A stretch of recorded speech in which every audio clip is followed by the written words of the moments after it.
Assassin's Creed Syndicate is straight up what the fuck and why. What is this, and no, just no. I've looked back recently and I think the same thing after finishing it. It was a mean game. Syndicate barely takes itself seriously. One of the biggest reasons is Jacob Fry. Like I said before, he's a clown, and the only real character development is in the Jack the Ripper DLC and his arc with the theater guy. What's this, Greenie? Assassin's Christmas.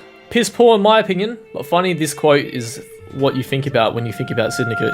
The Rooks is basically just assassin recruits but as a gang. The main villain reminds me of Pagan Min from Far Cry 4, but unfortunately he was just generic to me. Even though he is exotic for Victorian era, he doesn't appear as a major leading threat that the game leads you into the final battle. I'm surprised he wasn't a sage, considering the way things Ubisoft do their things these days.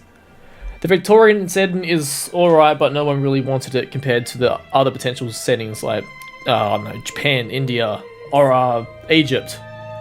You know, like fucking Greece. But what we got was shit anyway after the future, so Victorian era was never really the thing that we were supposed to get. Now, another thing that this game does wrong is the grapple hook. It's a Batman rip-off thing. I understand this game is very steampunk, but it's so ridiculous when you look at it. Also, in the modern day, it's just some cutscenes. There is one scene that I like, is when Sean is talking about Desmond to the camera. The final fight between Otso, Bird, and Galeno, and Beck and Sean puzzles me. After age C3, Will, Beck, and Sean had the Apple of Eden. Why didn't they use that to fight? I know you need the right EC genes apparently, but surely they could have made Galena use it. Now, some good things. Evie Fry. I really liked her as a character, not because she was just more serious than Jacob, but I could actually see her coming back in the future throughout the series in some way.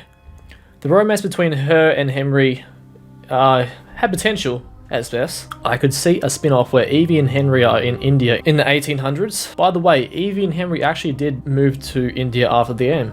So yeah, I do not like this game and I don't intend to replay it unless I want to torture myself. That's my final verdict.